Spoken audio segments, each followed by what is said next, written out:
प्रातः क्लास चल रहा था 20/11/1967। सोमवार को छठी पेज के मध्य में बात चल रही थी।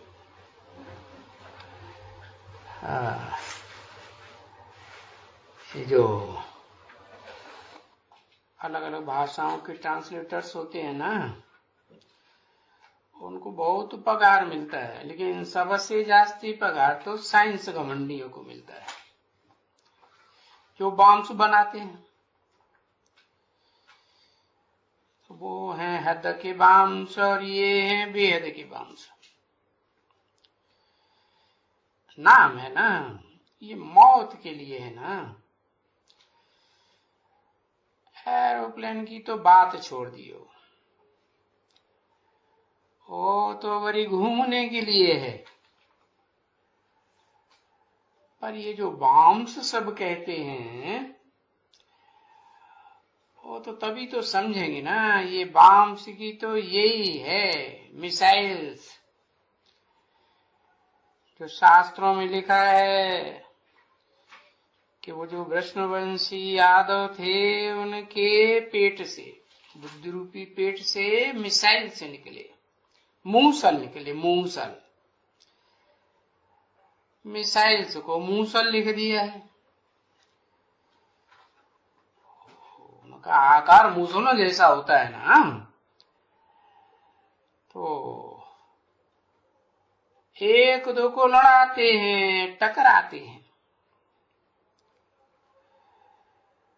तो मनुष्य तो समझते हैं ना कि विनाश तो होने का ही है, और बॉम्ब्स तो विनाश है। भाई अच्छा एरोप्लेन, चलो भाई ये स्वर्ग की निशानी है। अभी ये बॉम्ब्स तो स्वर्ग की निशानी नहीं है ना। ये बॉम्ब्स तो नहीं स्वर्ग में होते हैं। वो तो संगम युग में ही होते हैं, चाहे हद के चाहे बेहद के। तो ये तो जरूर समझना चाहिए ना बच्चे, कि भाई वहां स्वर्ग में एरोप्लेन तो होते हैं सुख देने के लिए, हाँ, परंतु ये बॉम्ब्स तो नहीं होते हैं तो दुनिया का विनाश करने के लिए। ये तो दुखदाई है ना। अब बनाए हैं तो भी देखो कितना भय फैला हुआ है संसार में। भय फैला हुआ है ना, किसके लिए? कि बॉम्ब्स बन चुके हैं, दुनिया का विनाश का बारूद तैयार हो गया। अब क्या होगा? तो अब तुम बच्चों को मालूम पड़ गया कि सतयुग में विनाश तो नहीं होगा बॉम्ब से। बॉम्ब्स वहां गिरेंगे नहीं मौत के लिए,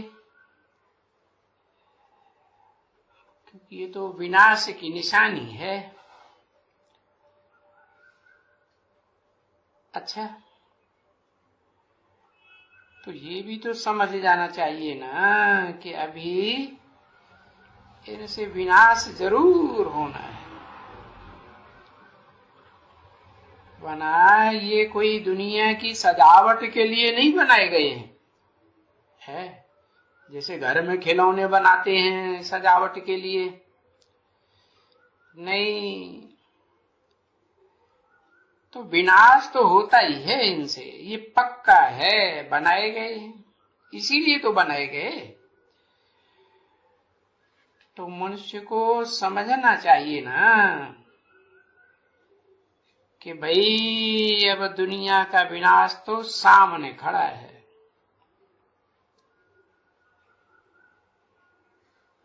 क्योंकि ये कोई एक दो चार तो नहीं है, या एक दो देशों ने तो नहीं बना के रखे हैं। ढेर के ढेर देश हैं और गुप्त रूप से भी बनाते रहते हैं। क्योंकि एक तो ये निशानी है विनाश की, और दूसरे तुम स्थापना के लिए ज्ञान सीख रहे हो। किससे है? ज्ञान तो एक बाप से आता है। तो बाप यहां आया हुआ है ना। फिर जब ज्ञान पूरा होगा, स्थापना होगी, तो विनाश तो जरूर होगा। है? पहले क्या होगा? पहले विनाश होगा कि स्थापना होगी? पहले स्थापना फिर विनाश। हाँ, तो देखो ये भी तो बुद्धि का काम है ना, समझने का। परंतु अभी देखो इतना बैठ करके लोगों को समझाते हैं तो कुछ न कुछ तो बुद्धि में बैठता है। क्योंकि जब सुनते हैं तो उस समय बुद्धि में बैठता है।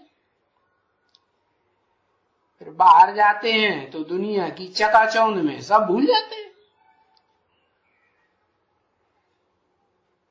यहाँ आते हैं तो उस समय सुनते हैं, समझते हैं, फिर जो गाया जाता है वहां की वहां रही। तो बस फिर वहां बस यहां से उठे, बाहर निकले, और ये जो अभी ताजी समझ होती है ना, वो पावती बन जाती है।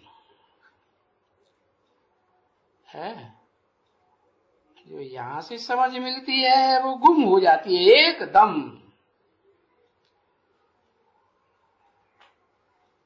अगर गुम न हो जाए और धारणा हो जाए तो पीछे वो तो सर्विस करते रहेंगे,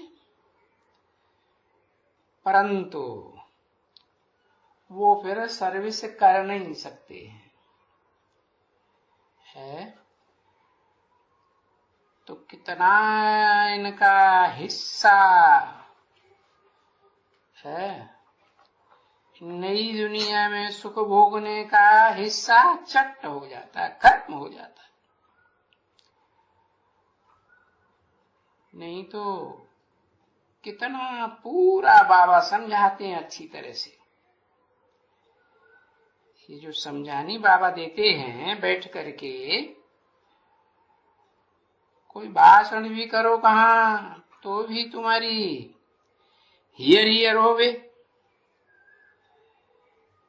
ये तो बिल्कुल क्लियर बात बताते हैं, समझा ना।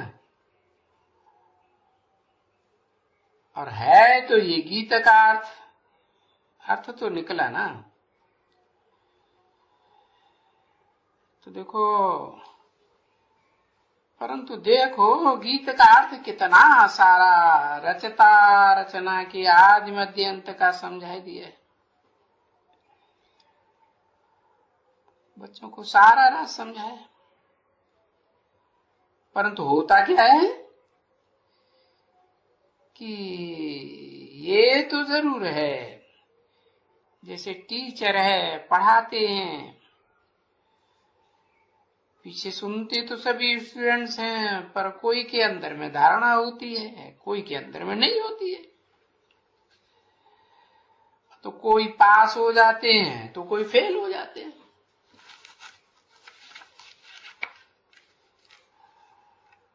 हाँ, बिल्कुल फेल हो जाते हैं एकदम, समझे ना। क्योंकि ये तो बड़ी नॉलेज है ना एकदम। इसमें तो भला बहुत करोड़ों को नॉलेज मिलने की होती है। 20/11/67 की प्रातः क्लास का 7वां पेज, दूसरी लाइन। तो इसमें तो फिर प्रजा में तो आ जाते हैं ना। कौन? जो थोड़ा भी सुनते हैं वो प्रजा में तो आ जाते हैं, बाकी पुरुषार्थ तो नहीं करते हैं। है जो सुनते हैं उसका मनन चिंतन मंथन करें और बाप को याद करें, राजयोग से राजा ही है, तो राजा ही तो नहीं पाते हैं, प्रजा वर्ग में तो आ ही जाएंगे। क्योंकि अभी सुना है तो कभी तो ये कहेंगे ना कि इसने नॉलेज तो लिया है, जरूर कुछ न कुछ सुना है, तभी तो प्रजा में आते हैं ना। बाकी जो समझते हैं कि हमको ये लक्ष्मी नारायण बने, अरे उनके तो नैन चैन बातचीत करना ये तो बिल्कुल ही न्यारा होता है। और वो कोई छुपे थोड़े ही रहते हैं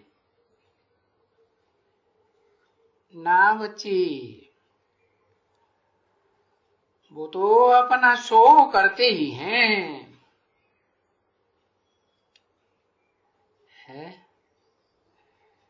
और शो करते हुए भी आया कि माया के तूफान, तो क्या करेंगे? है? किसकी बात हो रही है? अरे लक्ष्मी नारायण की बात हो रही ना। तो उनके सामने तूफान आएगा तो क्या करेंगे? हटाए दिया एकदम पूरा, क्योंकि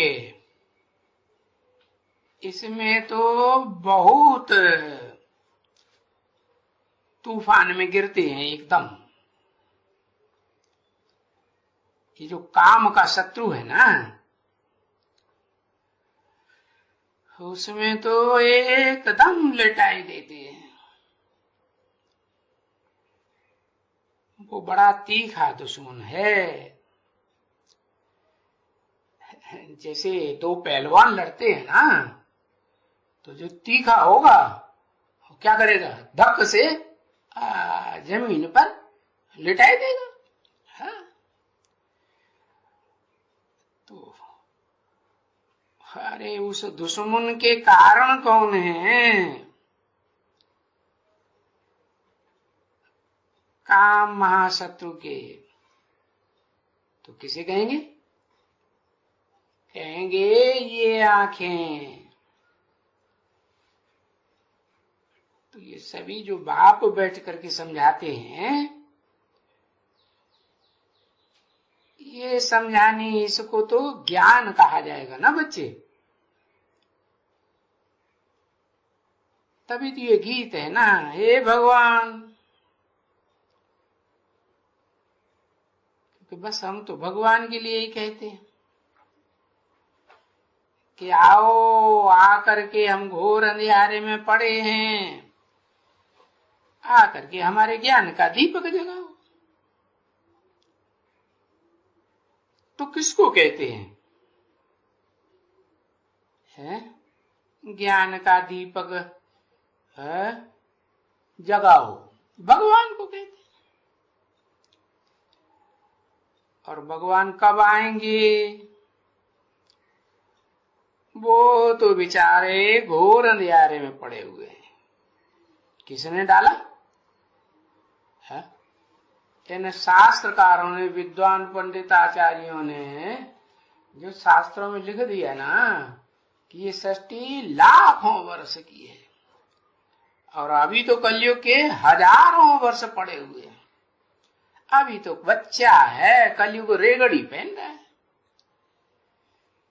तो समझते हैं विनाश तो बहुत लंबे समय के बाद होगा।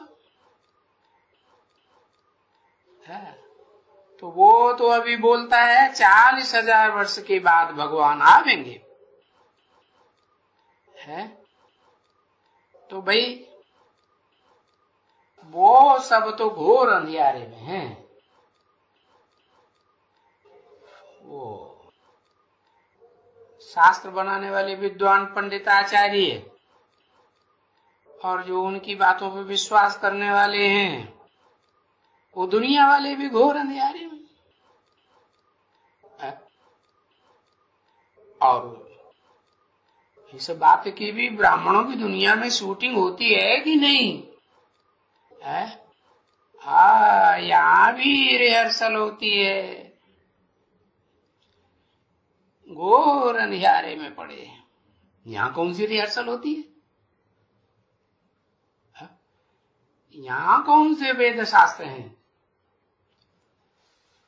अरे यहाँ जो प्रैक्टिकल में जो कहते हैं विनाश सामने खड़ा है, वो बड़े बड़े अंडरग्राउंड महलवानियां अटारियां बनाते रहते हैं, तो लोगों की बुद्धि में बैठेगा कि विनाश होने वाला है?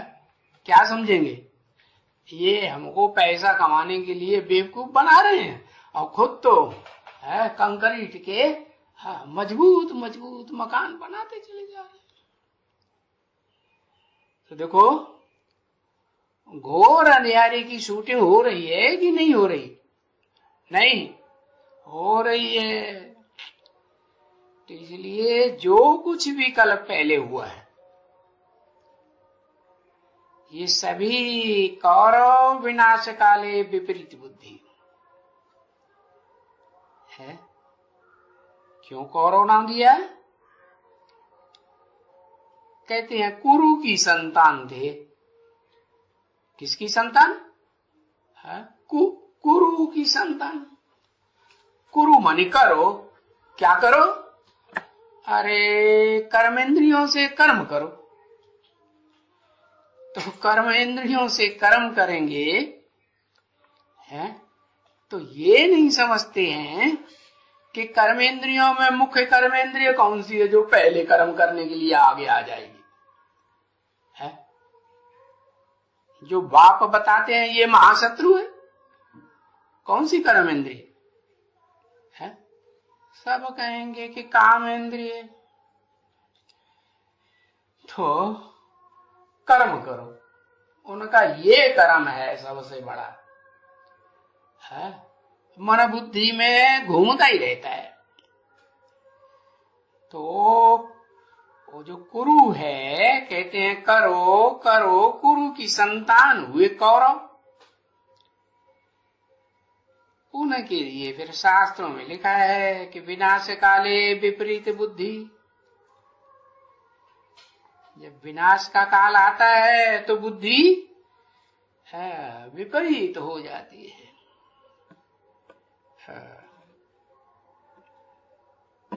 कहते भी हैं, जाय विधाता दारुण दुख देई, ताकि मति बुद्धि पहले हर ले। तो है मेरी विपरीत बुद्धि। तो यही ख्याल से हैं घोर अंधियारे में। तो अब घोर अंधियारे में कोई दुनिया में सब तो नहीं आते हैं, सब आते हैं। तुम बच्चों के लिए क्या कहेंगे? अभी घोर अंधियारे में हैं, अभी तो नहीं कहेंगे कि घोर अंधियारे में है। फिर तुम बच्चे, ब्राह्मण बच्चे, उस 5000 वर्ष की दुनिया की शूटिंग तो यहां करते हो कि नहीं? रिहर्सल करते हो ना? तो अभी नहीं है तो फिर रिहर्सल करेंगे विनाश काल की दुनिया की कि नहीं करेंगे? अरे पहले सतो प्रधान, सृष्टि का क्या हाल होता है? पहले सतो प्रधान, फिर रजो प्रधान, फिर तमो प्रधान। तो तमो प्रधान होते हैं तो विनाश का सामान तैयार करते हैं। रजो प्रधान होते हैं तो कर्मेंद्रियों से कर्म करते हैं। और जब सतो प्रधान होते हैं तो सभी धर्मों में सतो प्रधान धर्म तो पहले होता है ना शुरुआत में। तो बाप भी आते हैं, सद्धर्म की स्थापना करते हैं। तो पहले पहले तो जो ज्ञान मिलता है उसमें बहुत खुशी होती है, क्योंकि ज्ञान से क्या होता है, ज्ञान से सुख होता है ना। हाँ, तो तुम्हारी खुशी जैसी खुराक नहीं। फिर धीरे धीरे दूसरों की बातें सुनते सुनते, औरों के संपर्क संबंध में आते आते सुनी सुनाई बातों से कितनी दुर्गति को पाए लेते हैं। ब्राह्मणों की दुनिया में भी दुर्गति होती है या नहीं होती? नहीं होती, होती है। तो ऐसे दुर्गति को पाने वाले फिर यहाँ आते नहीं है। आपने तो बता ही दिया है कि एक से ज्ञान सुनना चाहिए, अनेकों से सुना तो व्यभिचारी ज्ञान हो जाएगा, और व्यभिचार से तो दुनिया का विनाश होता है ना। तो बताया आएंगे वो ही जो कल अब पहले आए हुए हैं। झाड़ में भी नए नए पत्ते धीरे धीरे निकलते रहते हैं ना, हैं? तो नए नए निकलते रहते हैं, पुराने पुराने झड़ते रहते हैं। क्यों? जब नए नए ज्ञान में आते हैं तो सत्व प्रधान एक से सुनते हैं, एक में विश्वास बैठता है, श्रद्धा बैठती है। फिर अनेकों की बातें सुनते हैं, संसर्ग संपर्क संबंध में आते हैं, तो फिर विविचारी ज्ञान हो जाता है। फिर वाचा भी विविचारी, कर्म भी विविचारी। तो ये भी हम ब्राह्मण सब जानते हैं। क्या क्या जानते हैं? कि जैसे ब्रॉड ड्रामा में ये दुनिया 4 अवस्थाओं से पसार होती है, वैसे रिहर्सल शूटिंग टाइम में भी ये दुनिया, ब्राह्मणों की दुनिया, ब्राह्मणों के द्वारा रिहर्सल होती है ना, तो ये दुनिया 4 अवस्थाओं से पसार होती है। तो वो भी तो जरूर विनाश होंगे ना। हाँ, दुनिया वाले भी, उनका भी विनाश निश्चित है। हाँ, और यहाँ जो तमो प्रधान बनते हैं उनका भी है नंबरवार, क्योंकि ये सभी नेचुरल कैलेमिटीज वो तो आएंगी जरूर। नेचुरल कैलेमिटीज किसके द्वारा आती है? कहते हैं पृथ्वी, जल, वायु, अग्नि। पृथ्वी क्या करती है? बड़े बड़े भूकंप लाती है। तो ब्राह्मणों की शूटिंग की दुनिया में वो पृथ्वी का पार्ट किसका है? कहते हैं ये धरणी माता सारी दुनिया की अम्बा है, माता है। इस धरणी में सबकी पालना होती है ना। देवात्माओं की भी होती है, तो राक्षसी आत्माओं की भी पालना इस धरणी में होती है। तो वो तो जड़ा धरणी है। और तुम्हारी ब्राह्मणों की शूटिंग की दुनिया में कौन सी धरणी है? चैतन्य है या जड़ है? वो है चैतन्य धरणी, महाकाली। तो ये जो महाकाली है ना, वो आएगी तो जरूर। तो क्या करेगी? भूकंप लाएगी या नहीं लाएगी? भू माने धरणी, धरणी माने कन्या माता है। जो कन्या माताएं हिलेंगी तो कन्या माताएं तो आधार है ना, और सब हिल पड़ेंगे। ये तो कल्प कल्प आती है। क्या? नेचुरल कैलेमिटी, चाहे धरणी के द्वारा और चाहे अग्नि के द्वारा। क्या? अग्नि कौन? सूरज है ना, जब बहुत तपता है तो क्या आग बरसती है कि नहीं? जैसे अभी ओजोन किरण फटती जाती है तो गर्मी बढ़ती जाती है या घटती जाती? बढ़ती जाती। और जैसे सूर्य सवेरे को निकलता है तो कैसा देखने में आता है? आग का गोला देखने में आता है। तो वो अग्नि का रूप हुआ ना।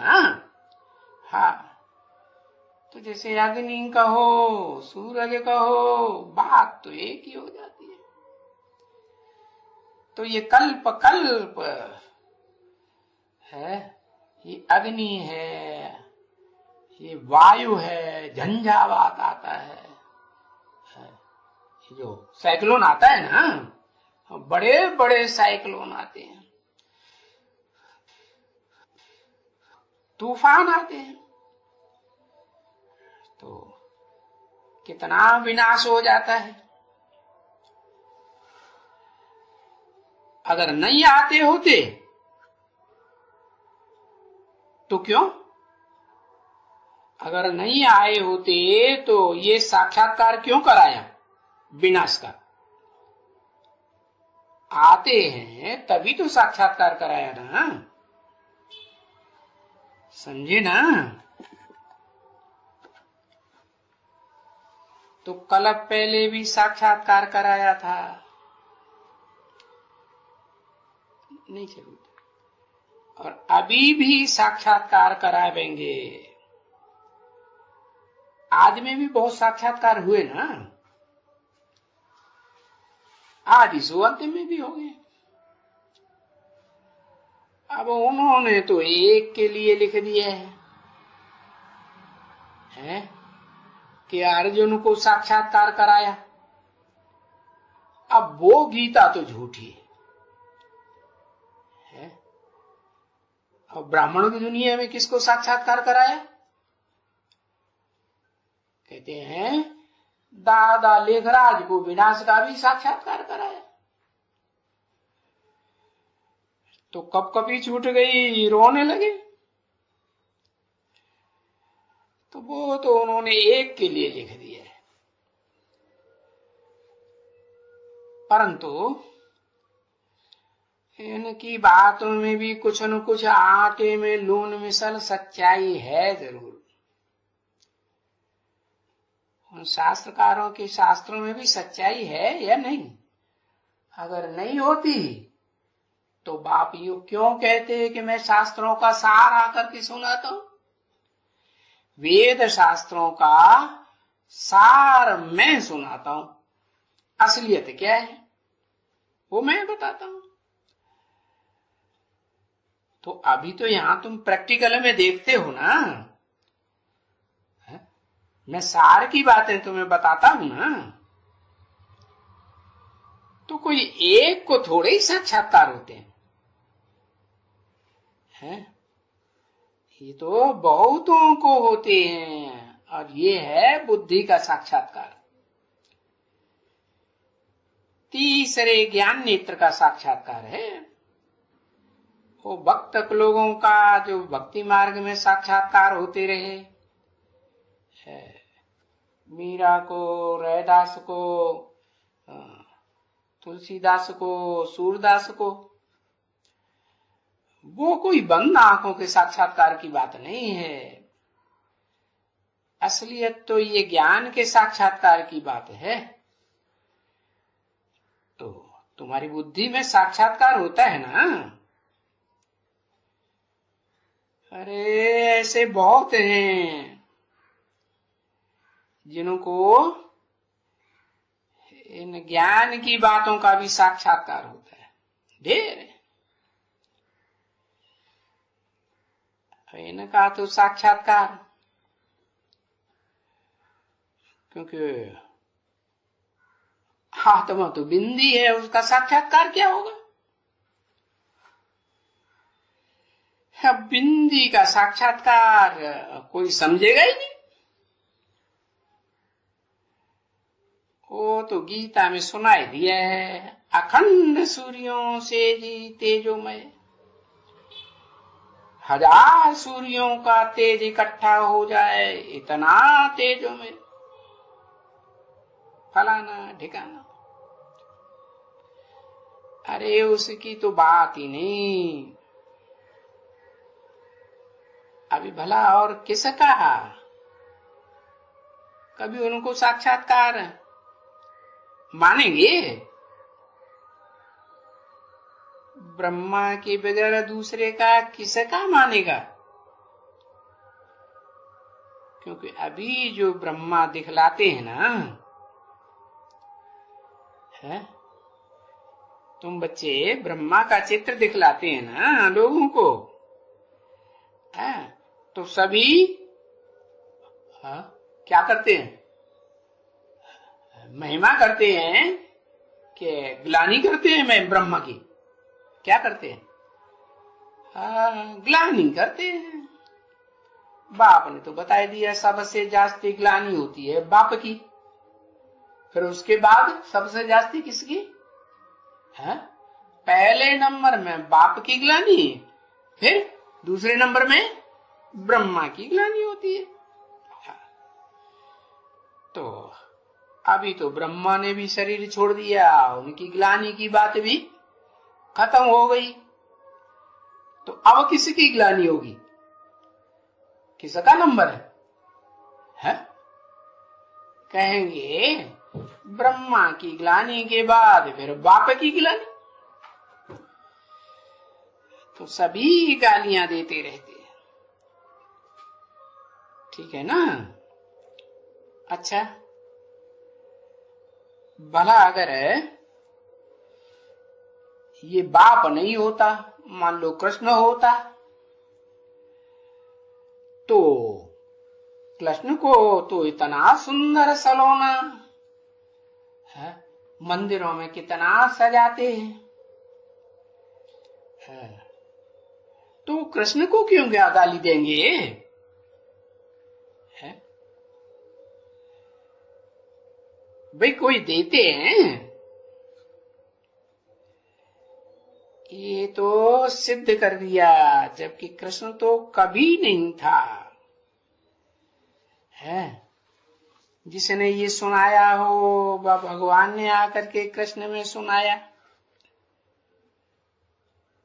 ये भी तो नहीं हो सकता है। अरे कृष्ण तो 16 कला संपूर्ण होते ही है सतयुगी स्वर्ग में, तो स्वर्ग में भगवान को आने की क्या दरकार कृष्ण के अंदर? ये हो ही नहीं सकता। तो बाप तो अभी कहते हैं मुझे कोई सतयुग में याद थोड़ी ही करते हैं, है सतयुग में तो सुख ही सुख होता है, वहां तो दुख होता ही नहीं। तो ये तो गायन है, दुख में सुमिरन सब करें, सुख में करे न कोई, है तो दुख में याद करते हैं। तो अब कोई समझे कि कृष्ण में कैसे आएंगे, जो कृष्ण है ही 16 कला संपूर्ण। बल उन्होंने शास्त्रों में द्वापर में दिखाई दिया है, द्वापर के अंत में। अरे न शास्त्रों में क्या गड़म बगड़म कर दिया। एक तरफ शास्त्रों में लिखा हुआ है कि सतयुग 16 कला संपूर्ण, त्रेता 14 कला संपूर्ण, द्वापर 8 कला से शुरू होता है और कलयुग कला ही, ऐसे भी लिखा हुआ है। तो जब द्वापर के अंत में कृष्ण आया तो 16 कला संपूर्ण कहां से हो गया? जैसा टाइम होगा उसी अनुसार तो जन्म होगा ना। तो बताओ, कहते हैं कृष्ण में आया भगवान, और वो आएंगे भी कैसे? है वो तो आएंगे पतित में पावन बनाने के लिए। जो पतित होगा उसमें आएंगे, है और साधारण पतित नहीं है। पतितम कामी कांटे में आएंगे। वो सुधरेगा तो सब सुधर जाएंगे, है? नहीं तो कोई बताए उस 16 कला संपूर्ण पावन कृष्ण में कैसे आएंगे, है?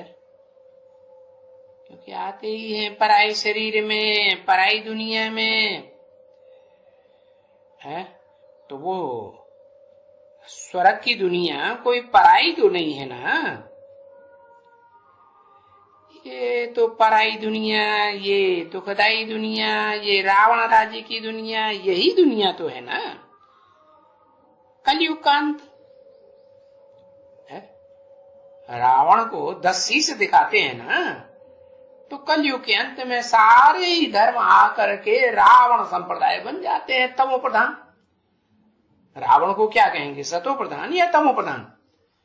क्या कहेंगे, तमो प्रधान।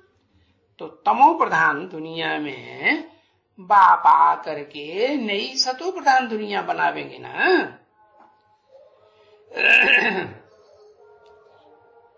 तो ये जो पराई दुनिया है ना, किसकी पराई? रावण की पराई। हाँ, और ये सतयुग जो है, स्वर्ग है, रामकृष्ण की दुनिया, ये तो अपनी दुनिया है। तो ये भी तो रंग बात हो जाती है ना बच्चे। तो बाप आकर के हर एक बात राइट समझाते रहते हैं कि तुम अपनी बुद्धि से जज करो कि ये जो कृष्ण है, ये कृष्ण बराबरी कैसे बैठ करके मुरली सुनाएंगे, है? जिनको मंदिर में बच्चे के रूप में पूजा जाता है? और सो भी भला वो मुरली क्यों दिखाई है? काठ की मुरली, ये मुरली क्यों दिखाई? अरे कृष्णवरी ऐसा टेढ़ा बांका दिखाई दिया और काठ की मुरली दिखाई दी, क्या मतलब? कहाँ की बात है शास्त्रों में? बाबा तो तुम बच्चों को रोज बताते रहते हैं कि शास्त्रों में जो भी बातें हैं कहाँ की यादगार? संगम युग की यादगार। और जो भी ये त्योहार मनाते हैं, मंदिर बनाते हैं, वो सब कहाँ की यादगार? हाँ, कहेंगे है संगम युग की यादगार है, जब बाप आते हैं। तो क्या यादगार है कि जिस दादा लेखराज ब्रह्मा में है टेम्परेरी रथ में आते हैं, वो रथवान आत्मा, रथी आत्मा कैसी है? कठबुद्धि है। क्या? उसके मुख से जो आकर के, इसको कहते हैं वेदवाणी, ब्रह्मा के मुख से वेदवाणी निकली, तो वो वेदवाणी जो बाप आकर के सुनाते हैं, वो वेदवाणी ब्रह्मा को कुछ भी समझ में नहीं आती। तो नहीं समझ में आती तो आत्मा को क्या कहेंगे? कठबुद्धि कहेंगे। क्या कहेंगे? कठबुद्धि ही कहेंगे ना। तो काठ की मुरली दिखाई दी है भक्ति मार्ग में, हाँ, क्योंकि उनको गहराई तो उसकी समझ में नहीं आती। अरे दुनिया के जो सामान्य विद्वान पंडित होते हैं, कवि लोग होते हैं, उनकी कविता में कितनी गहराई होती है? कि ऊपर ऊपर की उथली बातें नहीं। तो देखो कृष्ण भरी ऐसा टेढ़ा बांका दिखाई दिया। टेढ़ा बांका क्यों? जरूर टेढ़े बांके काम करते होंगे ना, है? कभी टेढ़े बांके क्या काम? अरे गोद में लेने से कोई संग का रंग लगता है क्या? पति से पावन बन जाते हैं, बनते हैं? अरे काठ की मुरली सुनाने वाला कठ बुद्धि और गोद में लेगा तो कैसा बनाएगा? कठबुद्धि ही बनाएगा ना। तो बताया। और फिर बाप तो कहते हैं राजयोग सीखने से तुम्हारी बुद्धि तो सालिम बुद्धि बनती है? राजयोग सीखेंगे तो बुद्धि महीन बनेगी ना। महीन बुद्धि में तो ज्ञान की गहराइयां ज्यादा पकड़ी जाएंगी ना, नहीं पकड़ी जाएंगी। तो वो तो कुछ जैसा सुनाई दिया बाप ने मुख से, बस वो ही रिपीट करते रहते हैं। नई बात कुछ भी मनन चिंतन मंथन करके निकाली नहीं जाती है। तो जो आत्मा है वो क्या कहेंगे,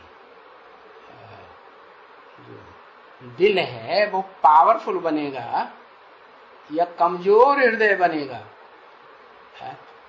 अरे याद से तो है हार्ट फेल होना चाहिए कि हार्ट पावरफुल बनना चाहिए? है? पावरफुल बनना चाहिए। उनको तो साक्षात्कार मात्र हुआ विनाश का तो कांपने लगे, रोने लगे। अरे बाप तो आकर के ऐसा पावरफुल बनाते हैं कि दुनिया में एटम बम फूटे, चाहे जिस मकान में बैठे हैं और भूकंप आए और डोलम डोल होता रहे तो भी क्या करें, बड़े मस्त होकर के याद में बैठे रहे कि दिल घबराएगा। जैसे आजकल हार्ट फेल होते हैं ना, तो क्या हुआ है? वो कठबुद्धि का क्या हाल हुआ? हार्ट फेल हुआ ना। और जब हार्ट फेल होता है तो फिर तो भूत प्रेत सूक्ष्म शरीर धारण करते हैं। तो सूक्ष्म शरीर धारण करने वाले उल्टा पलटा पार्ट बजाएंगे या सीधा पार्ट बजाएंगे? है? प्रवेश करेंगे स्त्री चोले में और साबित करेंगे भगवान आया हुआ। फॉलोअर्स भी क्या समझेंगे, हाँ गुलजार दादी में भगवान आया हुआ। अरे कभी सुना है कि भगवान स्त्री चोले में आता है? नहीं, ऐसा तो होता ही नहीं। अरे भगवान तो पुरुष चोले में ही आएगा। पुरुष चोले में आकर के संग का रंग लगाएगा। स्त्री चोले में आए और स्त्री चोले से सब आकर के मिलेंगे तो स्त्री तो बर्बाद हो जाएगी कि आबाद हो जाएगी? है? खून खराब होगा उसका या अच्छा बन जाएगा? क्या होगा? है? खून खराब हो जाएगा। तो बाप तो पुरुष चोले में आते हैं और है भी पुरुष। आत्मा को क्या कहेंगे? आत्मा को पुरुष कहेंगे ना। है? और जैसे चोले में प्रवेश करते हैं उसको प्रकृति माता कहेंगे।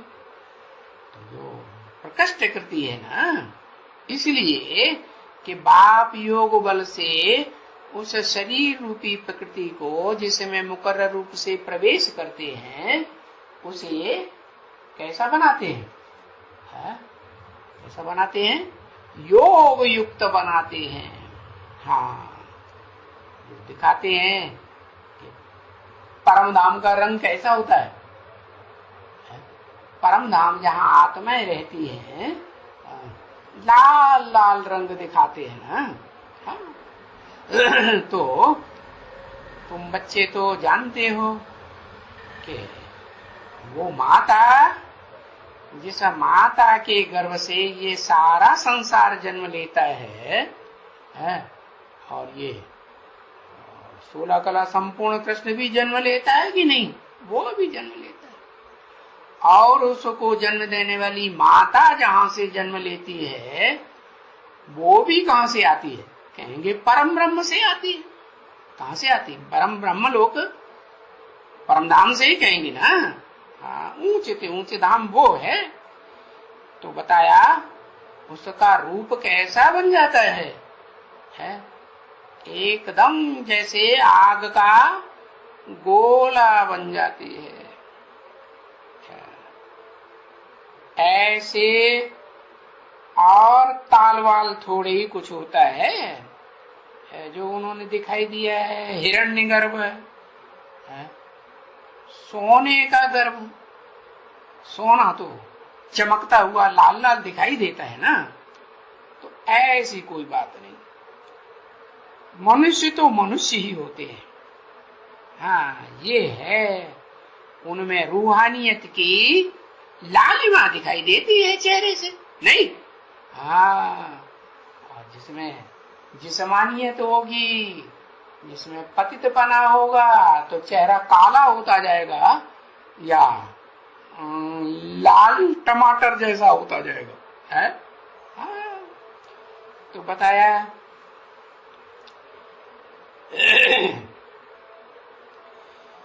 ये सभी गपोड़े सपोड़े शास्त्रों में लगाए दिए हैं। अच्छा बच्ची, टोली ले आओ। ये ज्ञान से, ज्ञानों के रतन से ये बड़ा सहज है, इसलिए इसका नाम ही है सहज राजयोग और सहज ज्ञान।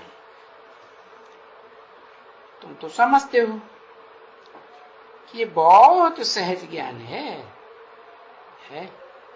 बूढ़ी माताएं भी समझ सकती है?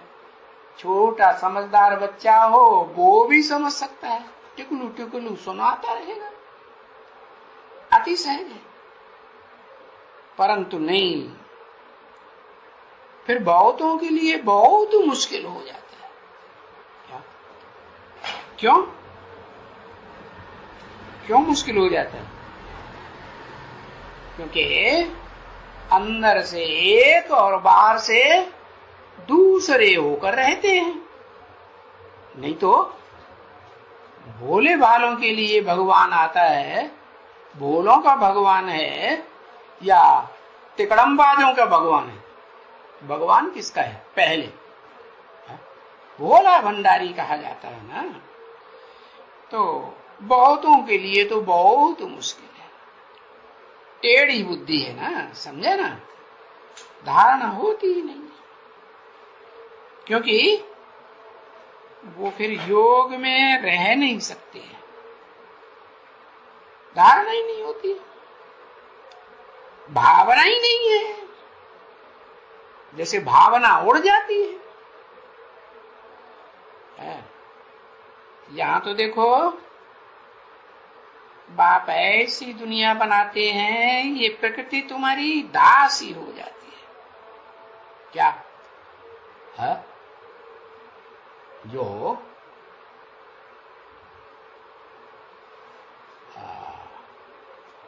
गर्मियों का मौसम हो ना, और गर्मियों के मौसम में जहां बहुत गर्मी होनी चाहिए, अगर प्रकृति तुम्हारी दासी बनेगी तो बहुत गर्मी के मौसम में ठंडा ठंडा बरसात बीच बीच में करती रहेगी कि नहीं? है? हाँ, करती रहेगी। तो बताया यहाँ तो बाप आते हैं प्रकृति को धीरे धीरे तुम्हारी दासी बनाने के लिए आते हैं। अभी तो देखो दुनिया में प्रकृति, ये नेचर कितना घमासान मचाती रहती है और तुम्हारी दासी बन जाती है। हाँ, तो देखो ये ज्ञान की क्रांति रख दो, है? हाँ, फिर क्या होगा? शांति आ जाएगी। ये दासी अक्षर निकल जाएगा, निकल जाएगा ना, है? उन्होंने झंडा बनाई दिया है यादगार, तो वो जो रंग है क्रांति वाला, वो झंडे में कहां दिखाया है? ऊपर है या नीचे है या बीच में है? ऊपर दिखाया है। तो ऊपर क्यों दिखाया है? क्योंकि नीचे का रंग जो है वो श्रावण में जो अंधा होता है ना, उसको हरा ही हरा दिखाई पड़ता है। तो जैसे गांधी जी को क्या दिखाई पड़ता था, है कि अब राम राज्य लाएंगे, राम राज्य आएगा। तो हरा ही हरा दिखाई पड़ता था ना। राम राज्य आया कि रावण राज्य आ गया? क्या आया? है? रावण राज्य। वो तो हद के गांधी। और यहाँ ब्राह्मणों की दुनिया में ये हैं बेहद के गांधी है। बाहर से लोग समझते थे वे बड़ा अच्छा काम किया है, और समझते थे कि जो सुभाष चंद्र बोस हैं उन्होंने तो ठीक काम नहीं किया, उन्होंने तो टक्कर लेकर के अंग्रेजों को नाराज कर दिया। तो अंग्रेजों ने और बहुत दुख दिया भारतवासियों। तो ऐसे थोड़े ही है? अरे बिना लड़ाई के राजाई मिलती है क्या? मिलती है? दुनिया में जितनी भी हिस्ट्रियां हुई हैं उन हिस्ट्रियों को उठा के देखो, लड़ाई के बगैर राजाई मिली नहीं। तो ये महाभारत लड़ाई प्रसिद्ध है। बाप कहते हैं ये महाभारत लड़ाई सामने खड़ी है। अरे दुनिया में तो बाद में, पहले तो ब्राह्मणों की दुनिया में जहाँ रिहर्सल होती है ना, वहां की यादगार है शास्त्रों में क्या महाभारत लड़ाई हुई। और उस लड़ाई में क्या हुआ? कौरव और यादव अपनी राजाई हार गए, खलास हो गए। और कौन जीते? पांडव जीत गए। तो जो जीते उन्होंने फिर स्वर्ग की बादशाही पाई। तो स्वर्ग में ये दासी अक्षर निकल जाएगा। अच्छा, मीठी मीठी रूहानी बच्चों प्रति रूहानी बाप व दादा का याद प्यार, गुड मॉर्निंग। ओम शांति।